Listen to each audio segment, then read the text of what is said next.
ಕರ್ನಾಟಕದಲ್ಲಿ ಪ್ರಸ್ತುತ ಕಾಂಗ್ರೆಸ್ ಸರ್ಕಾರ ಇದ್ದರೂ ಸಹ ಆ ಪಕ್ಷದ ಪರಮೋಚ್ಚ ನಾಯಕ ಸಿದ್ದರಾಮಯ್ಯನವ್ರನ್ನ ವಿರೋಧ ಪಕ್ಷದ ನಾಯಕನಾಗಿ ಅವರ ಅಭಿಮಾನಿಗಳು ನೋಡ್ತಾ ಇದ್ದಾರೆ ಅನ್ನೋ ಚರ್ಚೆ ಶುರುವಾಗಿರೋದು.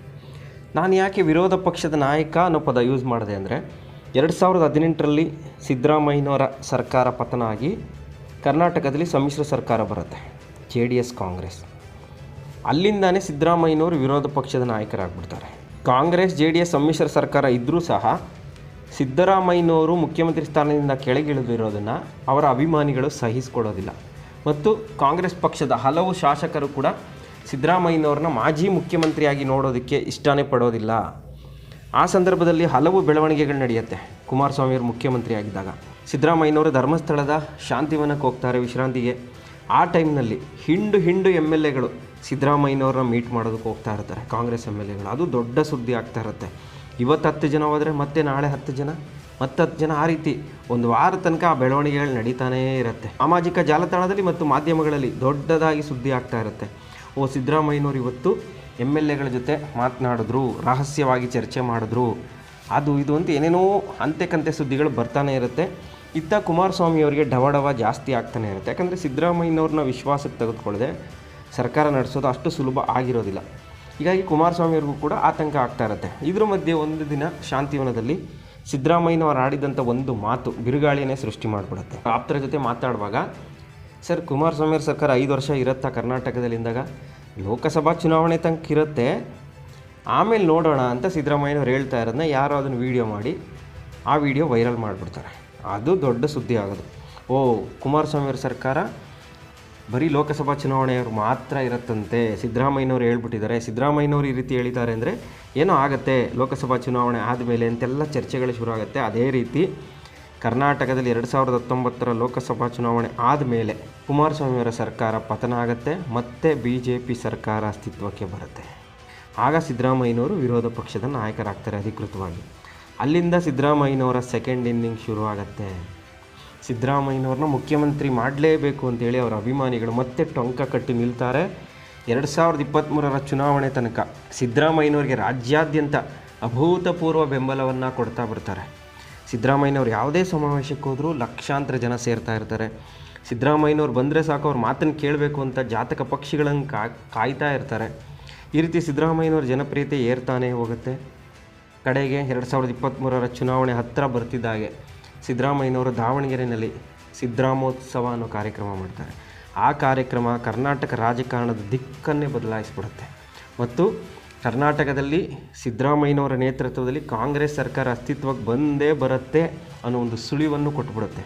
ಖುದ್ದು ಪ್ರಧಾನಿ ನರೇಂದ್ರ ಮೋದಿಯವರೇ ಸಿದ್ದರಾಮೋತ್ಸವದ ಯಶಸ್ಸಿನ ಬಗ್ಗೆ ಮಾಹಿತಿಯನ್ನು ಪಡ್ಕೋತಾರೆ. ಎಷ್ಟು ಜನ ಸೇರಿದ್ರು, ನಿಜವಾಗ್ಲೂ 15 ಲಕ್ಷ ಜನ ಸೇರಿದ್ರಾ, ಎಲ್ಲರಿಗೂ ದುಡ್ಡು ಕೊಟ್ಟು ಕರ್ಕೊಂಬಂದಿದ್ರಾ, ಅಥವಾ ತಾವಾಗಿಯೇ ಬಂದಿದ್ದ ಜನ ಅಂತೆಲ್ಲ ಅವರು ಮಾಹಿತಿಯನ್ನು ಕಲೆ ಹಾಕ್ತಾರೆ. ಅವ್ರಿಗೆ ಬಂದಂಥ ಮಾಹಿತಿನಲ್ಲೂ ಇಲ್ಲ, ಅಲ್ಲಿ ಯಾರು ದುಡ್ಡಿಗಾಗಿ ಬಂದಿಲ್ಲ, ಸ್ವಇಚ್ಛೆಯಿಂದಾನೇ ಜನ ಬಂದಿದ್ದಾರೆ, 15 ಲಕ್ಷ ಜನ. ಮತ್ತು ಇದು ಮುಂದಿನ ಚುನಾವಣೆಗೆ ದಿಕ್ಸೂಚಿ ಆಗುತ್ತೆ, ಕಾಂಗ್ರೆಸ್ಗೆ ಬಹುದೊಡ್ಡ ಬಲ ತಂದುಕೊಡುತ್ತೆ 2023ರ ವಿಧಾನಸಭಾ ಚುನಾವಣೆಯಲ್ಲಿ ಅನ್ನೋ ಒಂದು ರಿಪೋರ್ಟ್ ಕೂಡ ನರೇಂದ್ರ ಮೋದಿಯವ್ರ ಕೈ ತಲುಪುತ್ತೆ. ಅಲ್ಲಿಂದ ನರೇಂದ್ರ ಮೋದಿಯವರು ಕರ್ನಾಟಕದ ಬಗ್ಗೆ ಹೆಚ್ಚು ನಿಗಾ ವಹಿಸೋದಕ್ಕೆ ಶುರು ಮಾಡ್ತಾರೆ. ಕರ್ನಾಟಕದಲ್ಲಿ ನಮಗೆ ಕಾಂಗ್ರೆಸ್ ಪಕ್ಷ ಎದುರಾಳಿನೇ ಅಲ್ಲ, ಕಾಂಗ್ರೆಸ್ನ ಬೇರೆ ಯಾವ ನಾಯಕರು ಎದುರಾಳಿಗಳಲ್ಲ, ಒಬ್ಬರನ್ನು ಬಿಟ್ಟು, ಅದು ಸಿದ್ದರಾಮಯ್ಯನವರೊಬ್ಬರನ್ನ ನಾವು ಎದುರಿಸ್ಬಿಟ್ರೆ ಸಾಕು, ಕರ್ನಾಟಕದಲ್ಲಿ ಕಾಂಗ್ರೆಸ್ನ ಕಟ್ಟಾಕ್ಬೋದು ಅಂತೇಳಿ ಮೋದಿಯವರು ತೀರ್ಮಾನ ಮಾಡ್ಕೋತಾರೆ. ಅಲ್ಲಿಂದ ಖುದ್ದು ಅವರೇ ಅಖಾಡಕ್ಕೆ ಇಳಿತಾರೆ. ಸಿದ್ದರಾಮಯ್ಯನವರ ವಿರುದ್ಧ ರಾಜ್ಯ ನಾಯಕರನ್ನು ನಂಬ್ಕೊಳ್ಳೋದಿಲ್ಲ ಅವರೇ ಖುದ್ದು ಆಸಕ್ತಿ ವಹಿಸಿ ಕರ್ನಾಟಕದಲ್ಲಿ ಅತಿ ಹೆಚ್ಚು ರ್ಯಾಲಿಗಳನ್ನು ಮಾಡ್ತಾರೆ, ಅತಿ ಹೆಚ್ಚು ರೋಡ್ ಶೋಗಳನ್ನು ಮಾಡ್ತಾರೆ. ಹೇಗಾದರೂ ಮಾಡಿ ಕರ್ನಾಟಕದಲ್ಲಿ ಸ್ವತಂತ್ರವಾಗಿ BJPಯನ್ನು ಅಧಿಕಾರಕ್ಕೆ ತರಬೇಕು ಅಂತೇಳಿ ನರೇಂದ್ರ ಮೋದಿ ಮತ್ತು ಅಮಿತ್ ಶಾ ಈ ಜೋಡೆತ್ತಿನ ರೀತಿ ಕರ್ನಾಟಕದಾದ್ಯಂತ ಸುತ್ತಾಡ್ತಾರೆ. ಆದರೆ ಸಿದ್ದರಾಮಯ್ಯನವ್ರನ್ನ ಕಟ್ಟಿ ಹಾಕೋದಕ್ಕೆ ಆಗೋದೇ ಇಲ್ಲ. ಸಿದ್ದರಾಮಯ್ಯನವರ ನೇತೃತ್ವದಲ್ಲಿ, ಸಿದ್ದರಾಮಯ್ಯನವರ ಜನಪ್ರಿಯತೆಯ ಕಾರಣದಿಂದ ಕರ್ನಾಟಕದಲ್ಲಿ ಕಾಂಗ್ರೆಸ್ ಪಕ್ಷ 30 ವರ್ಷಗಳ ಬಳಿಕ ಬಹುದೊಡ್ಡ ಬಹುಮತವನ್ನು ಪಡೆದು ಪ್ರಚಂಡ ಜಯಬೇರಿಯೊಂದಿಗೆ ಕಾಂಗ್ರೆಸ್ ಅಧಿಕಾರಕ್ಕೆ ಬರುತ್ತೆ. ಸಿದ್ದರಾಮಯ್ಯನವರ ಕಾರಣದಿಂದನೇ ಕಾಂಗ್ರೆಸ್ ಅಧಿಕಾರಕ್ಕೆ ಬಂದಿದ್ದು ಅಂತೇಳಿ BJP ನಾಯಕರಿಗೂ ಗೊತ್ತು, ಕಾಂಗ್ರೆಸ್ ಹೈಕಮಾಂಡ್ಗೂ ಗೊತ್ತು, ರಾಜ್ಯ ಕಾಂಗ್ರೆಸ್ ನಾಯಕರಿಗೂ ಗೊತ್ತು. ಆದರೂ ಅವರನ್ನು ಈಗ ಒತ್ತಾಯಪೂರ್ವಕವಾಗಿ ಕಳೆದ ತಿಂಗಳು ಮುಖ್ಯಮಂತ್ರಿ ಸ್ಥಾನದಿಂದ ಕೆಳಗಿಳಿಸಿದ್ದಾರೆ. ಈಗ ರಾಜ್ಯದ ಜನ, ಅದರಲ್ಲೂ ಸಿದ್ದರಾಮಯ್ಯನವರ ಅಭಿಮಾನಿಗಳು ಮತ್ತೊಮ್ಮೆ ಶಪಥ ಮಾಡಿಬಿಟ್ಟಿದ್ದಾರೆ.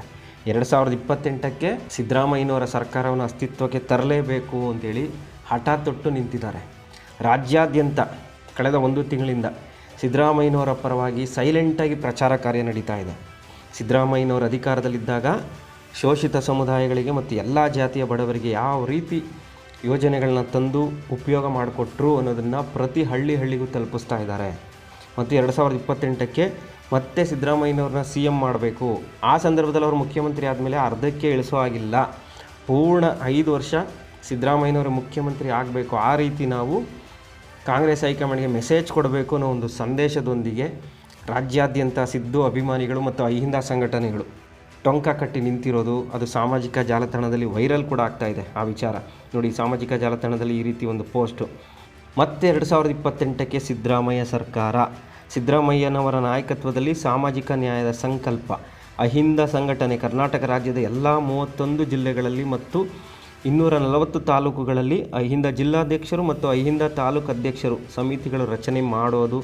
ಬೂತ್ ಮಟ್ಟದಲ್ಲಿ ಪ್ರತಿಯೊಂದು ಹಳ್ಳಿಗೆ ಹೋಗಿ ಸಿದ್ದರಾಮಯ್ಯನವರು ಮಾಡಿದಂತಹ ಸಾಮಾಜಿಕ ನ್ಯಾಯದ ಕೆಲಸಗಳನ್ನು ಅಹಿಂದ ವರ್ಗದ ಜನರಿಗೆ ತಲುಪಿಸಿ ಜಾಗೃತಿ ಮೂಡಿಸ್ತಾ ಇದ್ದಾರೆ. ಮತ್ತು 2028ಕ್ಕೆ ಸಿದ್ದರಾಮಯ್ಯನವರು ಮುಖ್ಯಮಂತ್ರಿ ಆದರೆ ಅಹಿಂದ ಶೋಷಿತ ವರ್ಗ ಬೆಳೆಯಲು ಅನುಕೂಲವಾಗತ್ತೆ ಅಂಥೇಳಿ ಪ್ರಚಾರ ಕಾರ್ಯ ನಡೀತಾ ಇದೆ. ಇದು ಸಾಮಾಜಿಕ ಜಾಲತಾಣದಲ್ಲಿ ಈ ಪೋಸ್ಟ್ ವೈರಲ್ ಕೂಡ ಆಗ್ತಾ ಇದೆ. ಈಗ ಕರ್ನಾಟಕದಲ್ಲಿ ಸಿದ್ದರಾಮಯ್ಯನವರ ಪಕ್ಷದ ಸರ್ಕಾರವೇ ಅಸ್ತಿತ್ವದಲ್ಲಿದ್ದರೂ ರಾಜ್ಯದ ಜನ ಮತ್ತು ಸಿದ್ದರಾಮಯ್ಯನವರ ಅಭಿಮಾನಿಗಳು ಒಪ್ಕೊಳ್ತಾ ಇಲ್ಲ. ಸಿದ್ದರಾಮಯ್ಯನವ್ರನ್ನ ವಿರೋಧ ಪಕ್ಷದ ನಾಯಕನನ್ನಾಗಿಯೇ ನೋಡ್ತಾ ಇದ್ದಾರೆ. ಈಗ ವಿರೋಧ ಪಕ್ಷದ ನಾಯಕರಾಗಿದ್ದಾರೆ, ಮತ್ತೆ 2028ಕ್ಕೆ ಸಿದ್ದರಾಮಯ್ಯನವ್ರನ್ನ ಮುಖ್ಯಮಂತ್ರಿ ಮಾಡಬೇಕು ಅಂತೇಳಿ ಹಠ ತೊಟ್ಟಿರೋದು, ಆ ವಿಚಾರ ಸಾಮಾಜಿಕ ಜಾಲತಾಣದಲ್ಲಿ ವೈರಲ್ ಆಗ್ತಾ ಇರೋದು, ಇದೆಲ್ಲವನ್ನು ನೋಡ್ತಾ ಇದ್ದರೆ ಸಿದ್ದರಾಮಯ್ಯ ಕಾಂಗ್ರೆಸ್ ಪಕ್ಷಕ್ಕೆ ಅನಿವಾರ್ಯ. ಅವರನ್ನು ಬಿಟ್ಟು ಕಾಂಗ್ರೆಸ್ ಏನು ಮಾಡೋಕ್ಕಾಗಲ್ಲ ಅನ್ನೋದು ಸ್ಪಷ್ಟಪಡಿಸ್ತಾ ಇದೆ.